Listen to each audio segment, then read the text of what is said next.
대한민국 사법부가 윤석열 전 대통령의 광기 어린 행위를 명백한 고의적 불법으로 규정하며 국가의 이름으로 이를 공식적으로 확인했습니다. 이제 윤석열은 사법부가 공인한 국민 정신에 해악을 끼친 파렴치한 범죄자로 역사에 남을 것입니다.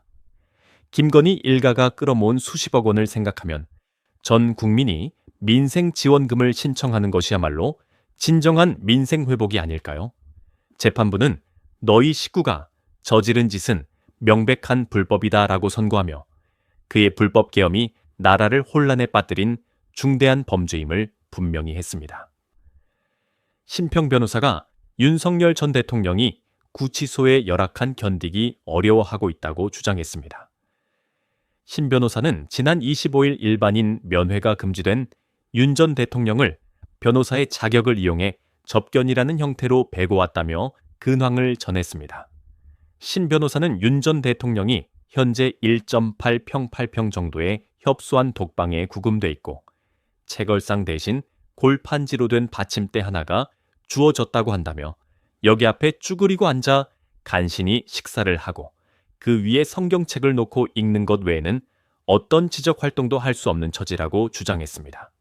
또 최소한의 운동도 할 수 없어 소화에 문제가 생겼고 밤에 자리에 놓으면 꼼짝달싹할 수가 없다고 한다고 덧붙였습니다.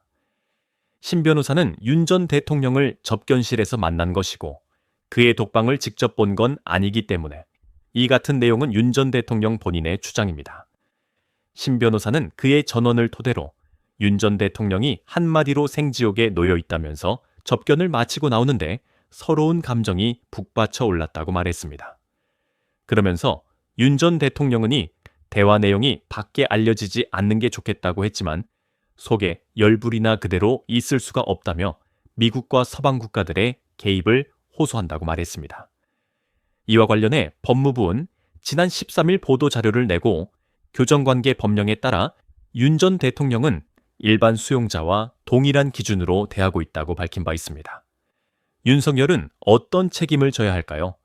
크게 세 가지로 나눌 수 있습니다. 정치적 책임, 형사적 책임, 그리고 민사적 책임. 먼저 정치적 책임입니다. 이는 국민의 신뢰를 잃은 대통령으로서 더 이상 그 자리에 있을 자격이 없다는 뜻으로 당장 자리에서 내려와라 라는 국민과 국회의 외침이 이미 이를 실현했습니다. 헌법재판소가 그의 파면을 결정하며 정치적 책임은 완수된 셈입니다. 미션 컴플리트죠. 다음으로 형사적 책임입니다. 이게 본격적인 싸움의 무대지만 지지부진한 상황이 이어지고 있습니다.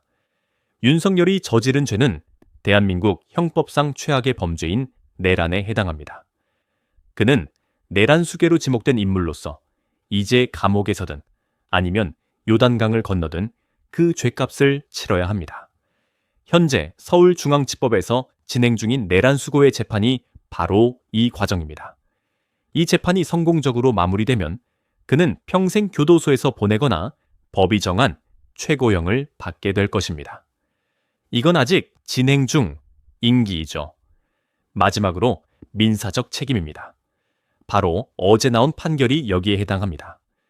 네가 저지른 불법 행위로 인해 국민이 입은 정신적, 재산적 피해를 돈으로 배상하라는 것입니다. 이는 국민 한 사람 한 사람에게 그가 직접 금전적으로 사죄하라는 법원의 명령입니다. 그런데 여기서 문제가 하나 있습니다. 이 세 가지 책임을 모두 져야 할 윤석열의 명의로 된 재산은 고작 7억 원에 불과하다는 점입니다. 변호사 비용과 법정 출석 비용을 제하고 나면 빈털터리 신세나 다름없죠. 마이너스가 되지 않은 것만 해도 다행일 정도입니다. 그렇다면 수조 원에 달하는 막대한 재산은 어디에 있을까요? 네, 맞습니다. 바로 김건희 명의로 꽁꽁 숨겨져 있습니다.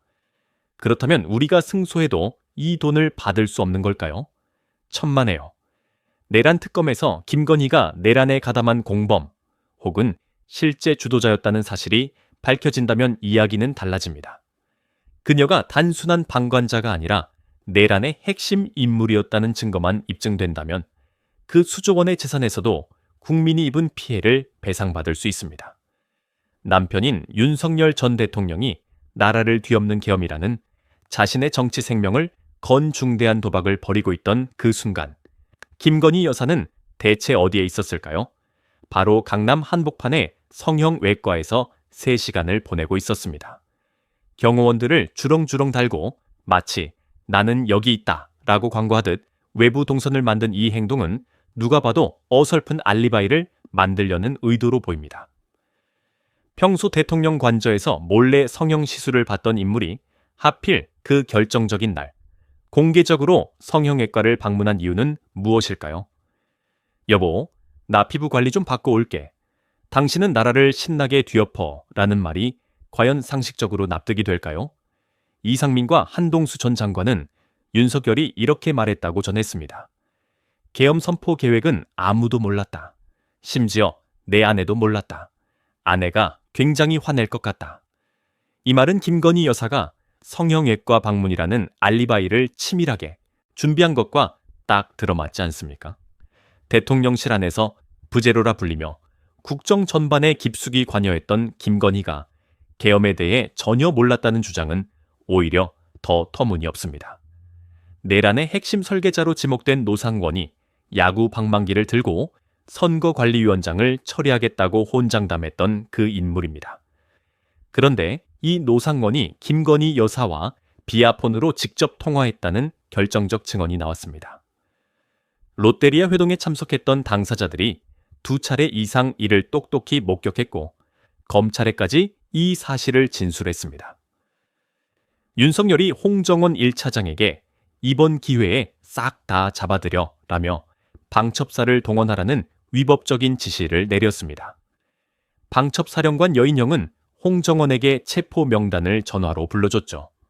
이 과정에서 조태용은 위법한 지시에 대한 보고를 받고도 이를 방관했을 뿐 아니라 지시를 따르지 않은 홍정원에게 사직까지 강요했습니다.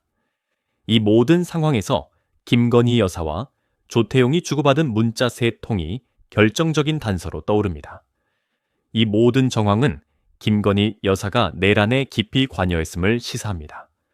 하지만 더 기가 막힌 사실은 이 내란의 근본적 원인이 김건희 여사의 각종 범죄 의혹을 은폐하려는 데서 비롯됐다는 점입니다. 통일교 게이트, 도이치모터스 주가 조작, 양평고속도로, 공천 개입, 최상병 사건, 인천세관 마약 사건 등 모든 범죄의 시작과 끝이 김건희 한 사람을 향하고 있습니다. 서울구치소에 수감 중인 윤석열 전 대통령의 행태는 국민의 공분을 사고 있습니다. 내란죄라는 중대한 혐의로 재판받고 있는 그가 건강 문제를 핑계로 재판에 3번이나 불출석했습니다. 70m 걷기가 힘들다는 변명은 한강에서 개 산책을 즐기던 모습과는 너무나 대조적입니다.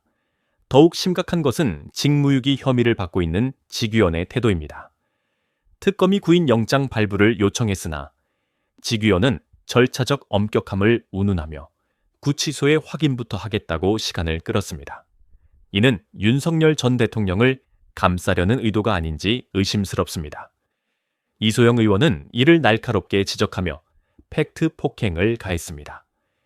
이재명 대통령은 목에 칼을 맞는 테러를 당하고도 17일 만에 법정에 섰고 단식으로 쓰러져가면서도 검찰 조사를 받았다며 윤석열의 행태와 극명한 대조를 이루는 이 대통령의 책임감을 강조했습니다.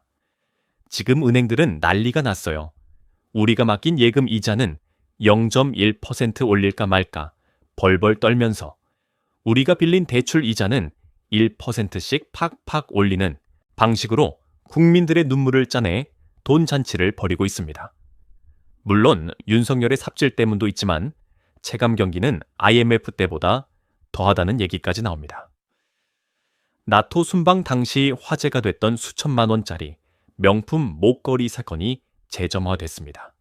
김건희 여사는 처음에는 지인에게 빌린 것이라던 해명을 짝퉁이라며 번복했습니다. 특검은 이에 그치지 않고 옷, 가방, 신발 사이즈까지 줄자로 측정하며 의혹을 파헤쳤습니다. 이 모든 의혹은 통일교로부터 받은 샤넬 가방을 다른 물건으로 바꿨다는 혐의와 연결됩니다. 국민을 바보로 여기는 듯한 이 해명은 손바닥으로 하늘을 가리려는 시도일 뿐입니다. 더욱 충격적인 것은 컴투스 송병준 의장과의 뇌물 의혹입니다.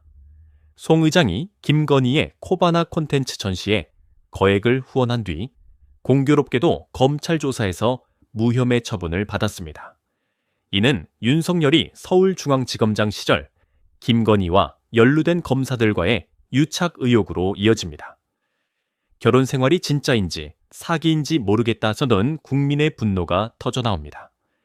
지금 대한민국은 사법부의 신뢰 위기와 김건희 특검의 충격적인 속보로 뜨겁습니다. 사법부는 제1야당 대표에게는 차갑고 엄격했던 잣대를 내란죄 혐의자 윤석열 전 대통령에게는 솜사탕처럼 부드럽게 적용하고 있습니다. 구치소에서 재판 불출석을 반복하는 윤석열을 용인하는 것은 명백한 직무유기이자 국민의 기만입니다. 국민의 인내심은 바닥을 치고 있습니다. 검찰이 기소센터로 전락한 지금 사법부의 문제는 더욱 두드러집니다.